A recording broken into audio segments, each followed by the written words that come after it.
정월달 잘 보내고 계십니까? 네. 오늘은 정월 대보름이기도 하고 사찰에서는 삼동결제, 남방불교는 결제를 하한거 결제를 우기철에 부처님 제세시부터 해오고 있지만, 북방불교는 날이 추운 겨울에도 활동하던 대중들이 운집해서 3개월 동안 정진하고 오늘 해제하는 날이기도 합니다. 전국 사찰의 많은 정진 대중들은 오늘을 기해서 해제하는 날이기도 한데, 오늘 마침 매년 그렇게 해왔던 또 구룡사에서 백고자 법회 때는 공양미를 큰 가마니로 600가마를 모아서 불우한 청소년, 환경미화원, 또 섬에서 무슨 일이 있을 때 거기 지원, 이런 다양한 일들을 했었고, 지금도 연이나 오늘 서초구청에 10kg 300포 3000kg을 어려운 이웃을 위해서 우리가 직접 해야 될 일을 구청의 시스템을 통해서 그렇게 하고 있습니다. 또 그런가 하면 강남구청도 그런 일을 같이 준비하고 있는데, 어떤 사람들은 그래요. 강남 서초에 그렇게 어려운 이들이 살고 있느냐 하는 반문을 하기도 하는데, 등잔밑이 어렵다고, 어렵고 힘든 이들은 사바세계 어디에서든지 있다고 생각이 되어지고, 이런 일들이 더 확산되어서 참으로 힘들고 어려운 지구상에 아사직전에 있는 이들이 10억 명이 넘고, 30세 때 공양을 못 해가지고 어려움을 겪는 민초들이 많은 것을 우리는 상기해 볼 수 있었으면 좋겠습니다. 우리가 엊그저께 동지였고 엊그저께 입춘이었습니다. 소설, 대설 지나면 동지, 소한, 대한 지나면 입춘, 우수경칩 지나면 3월 20일 날이죠. 춘분, 낮과 밤의 길이가 똑같다고 하는 그런 계절이 오기도 하고, 벌써 그렇게 엄동설안에 춥고 추웠지만 매화꽃이 피었다는 그런 뉴스를 보면서 봄은 봄이로구나 하는 마음이 듭니다. 금년에는 하지가,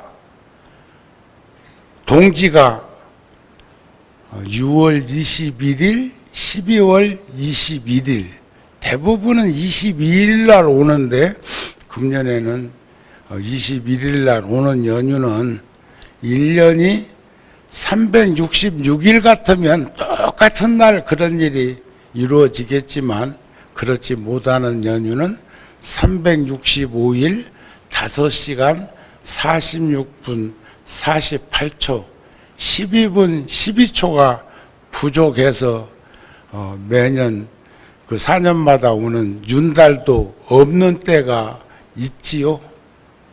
그 계산하는 방법은 알고 있지만 꼭 그런 말을 할 것은 아니고, 4월 10일 날은 총선 입법기관에서 활동해야 될 300여 명의 그런 국민들의 대표자들을 뽑아야 되는 시기가 오다 보니까 뉴스마다 계속 그런 얘기들이 나오고 있는 것을 보게 됩니다. 개인적으로는 얼마든지 그런 이야기 저런 이야기를 할 수도 있겠지만 대중 앞에서 공적으로 말하기는 참 조심스러운데 여러분들도 다 그런 것을 보고 느끼고 판단할 수 있는 그런 인격체들이니까 잘 이번에는 되어야 할 것이고, 그래서 지금 해오고 있는 저런 모습들은 안 보고 살았으면 좋겠다. 그리고 안 보고 사는 방법은 또 하나 있어. 내가 나가는 거. 내가 나가서 입법기관이 되는 거. 그런데 그런 것은 쉬운 일은 아니죠. 요즘 그 어느 당에서는 걸어가는 사람이 많아지면 곧 길이 된다는 중국의 류신이라고 하는 철학자의 희망이라는 글에 그런 말씀이 있죠. 희망이란 본래 있다고 할 수도 없고 없다고 할 수도 없다. 그러면 있는 거예요, 없는 거예요? 그것은 마치 땅 위의 길과 같은 것이다. 본래 땅 위에는 길이 없었다. 한 사람이 먼저 가고 걸어가는 사람이 많아지면 그것이 곧 길이 되는 것이다. 요즘 그 여당의 그 비상대책위원장이 자주 쓰고 있는 말인데 공감이 되어서 여러분들한테 들려드리고 싶었습니다. 걸어가는 사람이 많아지면. 제가 요즘 몇 년 동안 걷지 않던 양재천 길을 다시 걷기 시작을 했는데, 보통 처음에는 몇천 보씩 걷는 것으로 시작을 했는데 요즘은 날씨만 괜찮으면 낮에 햇빛을 쬐이면서 양재천을 걷는데 한 10km에서 15km 그 정도를 매일 걷고 있습니다. 그런데 걸을 때는 나도 나이가 있어서 힘든다는 생각이 들고, 또 걱정하시는 분들은 뭐 조금만 걸어도 되는데 너무 많이 걷는 것 아니냐고 그러는데, 지금 구룡사 스님들은 대부분 스님들이 매일 걷고 있는 그 모습은 구룡사가 활기가 넘치게 될 그런 시간들이 그 모습에서도 보는 것이 아닐까 싶은 마음을 가지게 됩니다. 여러분들 그러시죠? 가끔 합장하고 인사하는 분들도 계신데 여러분들도 좀 걸었으면 좋겠어요. 칭찬 공덕경과 구사론에 보면 달고 시원하고 부드럽고 가볍고 깨끗하고 냄새 없고 목이 상하지 않고 배탈나지 않는 물. 참 우리나라 금수강산에서 그런 물들을 먹으면서 살 수 있는 그런 것도 큰 환경적 복이라고 생각을 합니다.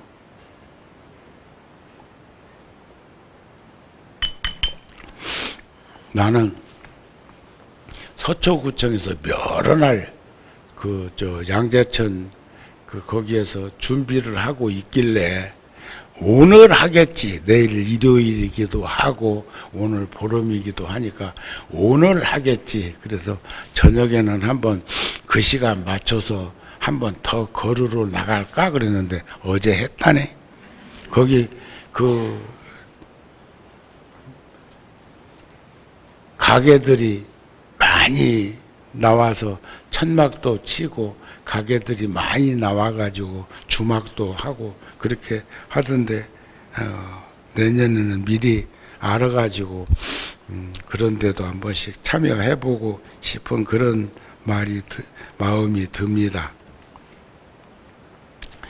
마치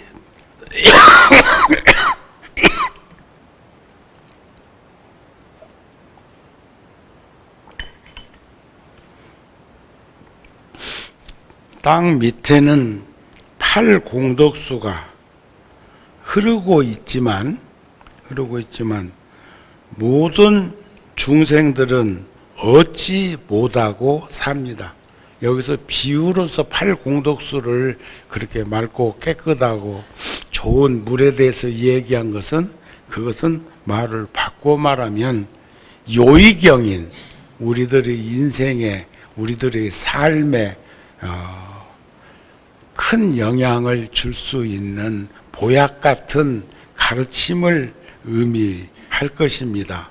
부처님께서는 그 다급생의 수행정전을 통해서 지혜 있는 사람이 공력을 드러내서 그 땅 물길을 찾아서 파면 얻게 되는 것처럼 부처님은 도솔천 내원궁에서 호명보살로 계시다가 사바 중생 우리들과 함께하기 위해서 2600년 전에 이 땅에 오신 것을 우리는 큰 인연으로 보면서 살아야 되지 않을까.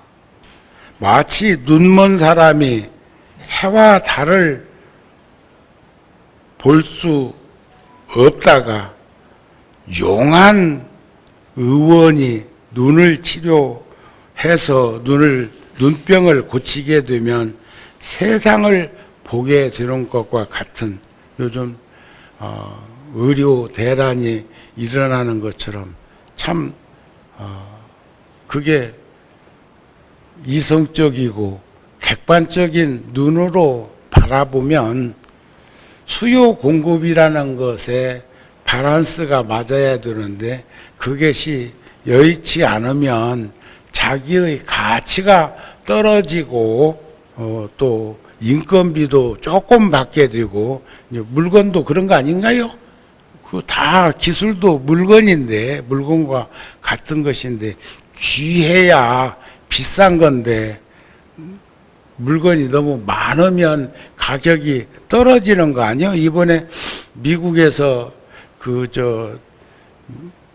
반세기 만에 그 민간 업자가 쏘아 올려가지고 달에 착륙했는데 그날 주식이 우리 돈으로 치면 수십조도 더 올랐대. 합산하면 참 그런 거 보면은 참 돈 벌기 별거 아니야. 거기다가 착륙선 하나 띄워가지고 그런 일이 생긴다는 것도 이해가 잘 되지도 않고 여러분들 이해되세요? 그런데 해와 달은 본래 없다가 지금 있는 것이 아니고 진리라고 하는 부처님의 가르침도 그 광명도 없다가 부처님이 오셔서 생겨난 것이 아니라 본래 해와 달이 있는데 눈에 장애가 있는 사람은 볼 수 없다가 눈병을 치료하고 용한 의원을 만나서 그 병이 낫고 나니까 해와 달을 볼 수 있는 것과 같다. 이게 부처님이 내가 만든 말도 아니요. 과거에 부처님이 하신 말씀이요. 미래에 부처님이 하실 말씀이요. 현재 부처님의 설법이다. 이렇게 한 것을 우리는 충분히 인식하면서 살았으면 좋겠어요. 그래도 번뇌가 일어나지 않는 열반이라는 것도 그와 같아서 본래 있었던 것이지 지금이야 있는 것이 아니라는 것을 우리는 충분히 믿고 확신을 가지면서 세상을 살았으면 좋겠다. 그런 의미에서 저는 늘 그런 생각을 합니다. 그저께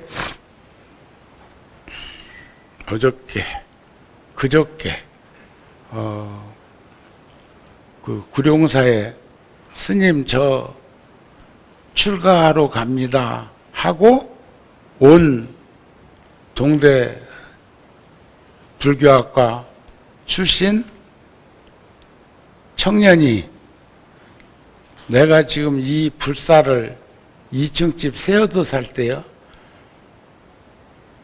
하려고 지금 이렇게 원대한 염원을 하고 있는데 같이 좀 일을 하자 해가지고 화곡동 보살, 수인 스님, 그 다음에 그 청년, 저 이렇게 처음에 구룡사에서 출발을 했었는데 이 2층 집 세어도 살 때 가건물 법당이었을 때 함께 일을 하다가 만부처님 저만식 컨날까지 종무소에서 일을 하고 그 다음날 안 보여, 그 다음날 또 안 보여, 온다 간다는 말도 없이 그렇게 되었는데 나중에 보니까 성남사에 출가를 해가지고 스님이 되었고 그리고 지금도 선방에 가서 정진하고 대중들한테 포교하면서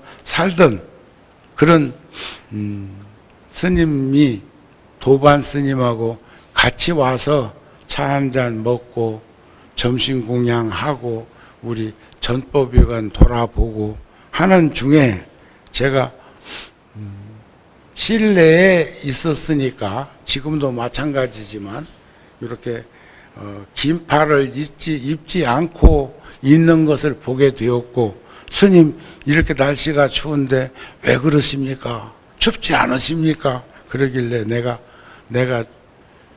몸이 좀 둔해서 잘 모르는데 인위적으로 이렇게 하고 있으면 바깥에서 활동하는 이들이나 바깥에서 일하고 있는 이들이 추운 것을 내가 체감으로 피부로 느끼지 않겠느냐. 그래서 나는 절 안에 있을 때는 한겨울에도 반팔로 입고 밖에 나갈 때는 긴팔을 입고 나간다 했더니 눈물을 줄 흘리더라고요. 그 두 스님 중에 한 스님이 눈물을 흘려. 감격했다 그 말 아닌가? 나는 그냥 궁색한 변명처럼 둘러댔는데 잘 못 둘러낸 거 아닌가 싶어. 자, 스님이 된 것은, 불자가 된 것은 자신의 일인데 시방의 시주에게 폐를 너무 많이 끼치고 살고 있으니 참으로 보답할 길이 없다. 이런 마음, 우리가 부처님 금난가사 87년도에 100일간 가건물 법당에서 친견법회 할 때도 제가 매일 같은 음성으로 말했던 게 있죠. 나는 부처님 금난가사를 이곳에서 친견법회 하고자 하는 것은 많은 불자들과 인연을 맺기 위함이요. 이렇게 많은 불자들이 와서 인연을 맺게 됨으로 해서 나는 이와 같이 한 불자가 한 부처님씩 모셔서 만 부처님을 우리나라에서 처음으로 해보고 싶은 스님이다. 그때는 뭐 제가 30 몇 살 먹었을 때니까. 근데 그 부처님 일이란 중생을 위하는 일을 하는 것 외에는 없다. 그래서 구룡사에서도 만불전 불사를 하는 연유는 결국 여러분들과 함께 이런 일을 하고 싶어서, 부처님 법을 전하고 싶어서, 부처님 가르침에 함께 하고 싶어서 이러는 것이니까 인연을 지었으면 좋겠다. 2년 만에 만부처님 동참이 다 됐어요. 2년 만에. 굉장한 겁니다. 2년으로 만을 계산해 보면 하루에 매일 평균적으로 15 부처님 이상씩 동참되었다는 얘기예요. 처음에는 5명도 안 되던 구룡사 불자가 무슨 인연으로 그렇게 많은 이들이 환희법렬하면서 함께 할 수 있었던 것이었을까?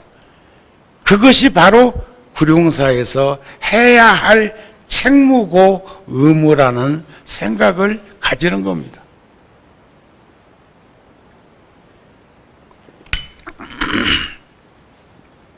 저는 본래 개인적으로 금도 순도가 99.99%니까 100%가 아니니까 100% 그렇게는 못했을 것이지만 내 스스로 판단해보고 들여다보면 개인적으로 누구에게도 불사하는 시주에 대해서 얘기한 일은 없었다고 생각됩니다. 혹시 들어본 분 있으세요? 나한테 뭐 한다는 얘기는 들었어도 시주 좀 하세요, 보시 좀 하세요, 공양 좀 올리세요 하는 말을 개인적으로 들어보신 분? 제가 이렇게 공적으로는 하고 있어. 지금 만불전 법당 위에도 1년 소원 성취 등 지금 빈자리가 꽤 되네요, 이제. 그러면 함께 동참해주면 그 2년 공덕으로 구룡사는 어렵고 힘든 것을 극복할 수 있도록 하고, 인등실에 6,600등의 인등이 켜져 있는데 그것도 불자들이 한 등씩 그 인연 맺은 것을 마음 내주시면 그것으로도 구룡사에서 이런 일 저런 일 할 수 있고, 작년에도 우리가 저 관세음보살님 앞에 그 불전함에 들어있던 거 모아가지고 6천만 원을 우크라이나 그 러시아 침공으로 어려움을 겪고 있는 데에 종단을 통해서 대사관에 전달을 했습니다. 또 지금도 그 후에 또 한 푼 두 푼 모인 건 그 관세음보살님 앞에 그 모인 것은 그냥 구룡사에서 관리만 하고 있을 뿐, 참 힘들고 어려운 곳에 또 같은 방법을 취택하려고 합니다. 지금까지 해왔던 여러 가지 일들을 생각해 보면 많은 이들은 여러분들이나 저나 구룡사에서 살고 있고 구룡사에 다닌다는 그 말을 들을 때 한 번이라도 흉보는 사람이 있었는가 한번 들여다보세요. 구룡사 댕긴다니까 입을 삐죽삐죽 하면서 그딴저리나 댕기고 이렇게 소리를 듣습니까? 아니면 어느 사찰에 갔을 때 구룡사 불자입니다 하면 그렇게 반가워하는 반색을 하는 것을 느끼면서 지내십니까? 어디 안 가봐서 몰라? 그런데 그럴 때일수록 자신에게 더욱 겸손하라는 가르침이 있습니다. 많은 이들이 따르고 믿음을 가졌을 때 믿음도 너무 지나치거나 인식 능력 자체가 오염되게 되면 부패하기 쉽다고 합니다. 스승의 행동을 완벽한 것으로 보라는 가르침은 일반 수행자의 생활에 크게 강조되어서는 안 됩니다. 이번 다음 달 우리 붓다지에도 그리고 근간에 말씀드린 것처럼 말에 놀아나지 말고 사람에게 놀아나지 말고 식견 아르마리에 놀아나지 말고 불효의경에 놀아나지 말라. 네 가지 부처님이 열반경에서 마지막 하신 가르침이 있었습니다. 그 중에서 제가 오늘 한번 다시 한번 더 상기해 드린다면, 요의경에 의지할지언정 불효의경에 의지하지 말라는 것을 비유설법으로 표현하자면 요의경이란 약입니다. 지금 내가 처방받아서 먹어야 할 약, 그 약을 먹음으로써 치유되는 그런 약인데, 약의 성분이 그렇다면 그 약을 쓰지 않도록 방편을 드러내는 것을 불효의경이라고 한다. 그거다. 약에 견주면 처방된 방편으로 이루어진 것이니까 진짜 약은 아니지만 그 약을 쉽게 받아들이고 먹을 수 있도록 하는데 도움을 주는 것이 방편이다. 이런 가르침이라고 생각을 합니다. 그래서 우리는 많은 사회적 문제들은 우리 스스로 만든 것입니다. 우리들 스스로. 지금 당 요즘 공천하는 과정 속에서 일어나는 것 보고 저는 참 이런 것도 잘못 받아들이고 잘못 느끼면은 오해를 살 수가 있기는 한데,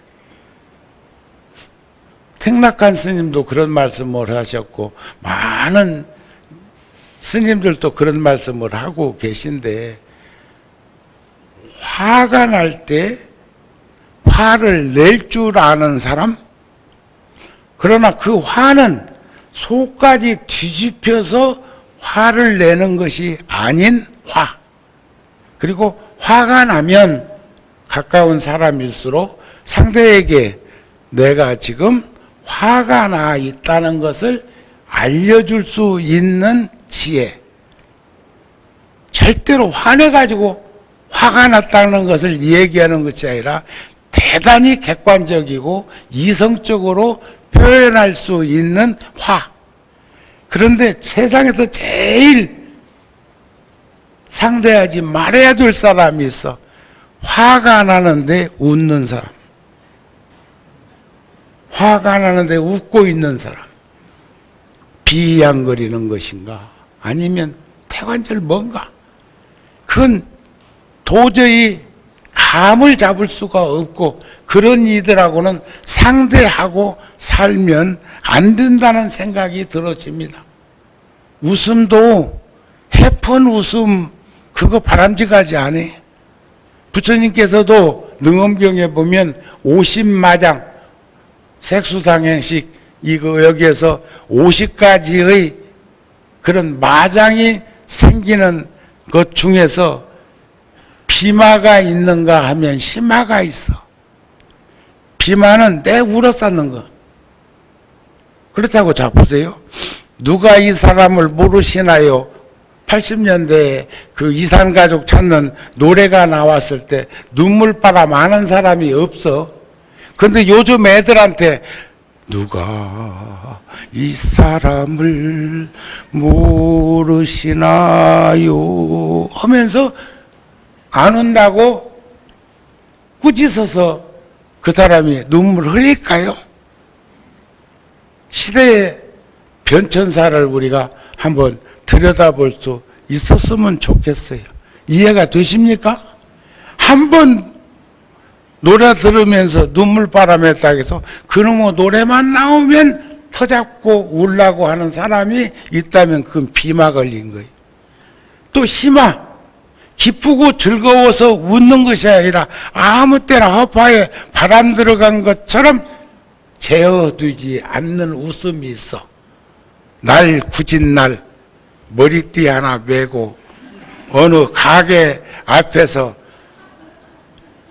찢어진 우산 대가리 하나 들고 거기에 비친 자기 모습을 보면서 희죽희죽 웃는 사람, 그 사람도 심화에 빠진 거예요. 아셨어요? 근간에 난 이상한 웃음을 하나 보긴 봤거든요. 그래서는 지도자가 될 수 없는 거라고 생각이 됩니다.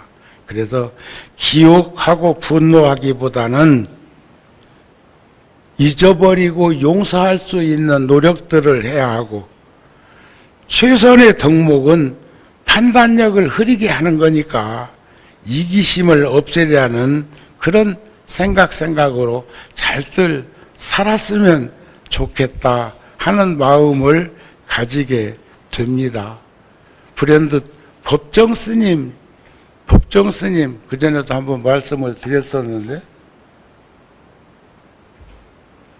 사실 법정 스님은 저하고 극장 동기예요. 극장. 옛날에 어렸을 때 방학해서 며칠 시간이 없지만 서울에 인연이 있어서 올라오면 조조 할인 15원, 영화 상영하면 2편에 21원, 42원짜리 극장도 있고 63원짜리 극장도 있고 개봉극장이 100원짜리 극장이었어요. 제가 500원 가지고 통도사까지도 갔으니까. 그런데 주머니가 든든해져서 100원 주고 개봉극장에 좋은 영화가 있다고 해서 맑고 깨끗한 공기 속에서 공연을 보려고 절에서는 일찍 일어나니까 첫 공연 보려고 갔는데 법정 스님도 와 계시더라. 여러 번 만났어. 응? 법정 스님. 그 유명한 그 법정 스님. 영혼의 모험. 거기에 보면 조약돌이나 설해목 그런 말씀도 한겨울에 해인사 살 때 느낀 건데, 눈이 이번 강원도처럼 그렇게 폭설이 오고 나면 밤에 톡톡 나무가 부러지는 소리가 설해목이라는 거예요. 그러니까 톱으로 잘라서 나무를 부러뜨리는 것이 아니라 솜털 같은 눈송이가 나무에 쌓여 있는데도 아람들이 나무가 부러지듯 정으로 쪼아서 매끄러운 돌을 만들어낸 것이 아니라 우리들이 평소에 사용하는 그 팔공덕수 같은 악은 청정수, 그 물이 흐르면서 바위를 그렇게 매끄럽게 만들듯, 그것이 조약돌 아니겠습니까? 그 스님께서 저는 스님이 들으면 섭섭하시겠지만 나는 그 스님의 성품을 독각, 누구 말도 들을 뿐이 아닌, 듣고 말고 할 것도 없이 잘 사셨던 그런 스님이라고 생각이 되기도 하는데, 스님 글 중에 아름다운 마무리라는 글이 있어. 아름다운 마무리는 삶, 생로병사, 삶에 대해 감사하는 것이다. 처음의 마음, 초심으로 돌아가는 것이다. 아름다운 마무리는 내려놓음이다. 아름다운 마무리는 비움이다. 용서이고 이해이고 자비다. 아름다운 마무리는 연민심이다. 언제든 떠날 채비를 갖추는 것이다. 이게 아름다운 마무리라고 그랬어. 근데 요즘 막 1000년, 만년도 더 살고 싶은 사람들이 우리들 주변에 있는 것이 아닌가 싶을 만큼 아름다운 마무리는 끝이 아니라 아름다운 마무리는 새로운 시작이다. 그러니까 우리가 결제와 해제도 같은 맥락에서 볼 수가 있습니다. 해제는 마친다는 것이지만, 휴양은 마친다는 것이지만 새로운 시작을 의미한다는 것도 우리는 아셔야 돼. 우리가 생로병사를 겪는 것도 마찬가지. 태어나면 늙고 병들고 죽어. 모두는 부모에게 물려받은 이 몸은 죽도록 되어 있어. 그런데 우리는 또 확신과 믿음을 가져야 될 것이 반드시 태어난다는 것. 그래서 본전치기만 해도 지금 살만한 인간 세상에 다시 올 수 있다는 것. 본전치기만 해도 지금만큼은 살 수 있다는 것. 그런데 자작자수요, 자업자득요, 자성자박한 인과를 아느니라면 지금 그동안 살아왔던 것보다 더 값지고 소중하게 살게 되면 다음 생이 나아져 못해져. 나아질 거라는 거예요. 나으면 나았지 못할 연유가 없다는 것을 우리는 볼 수 있었으면 좋겠습니다 하는 말씀으로 오늘 본문 마치고자 합니다. 성불하세요.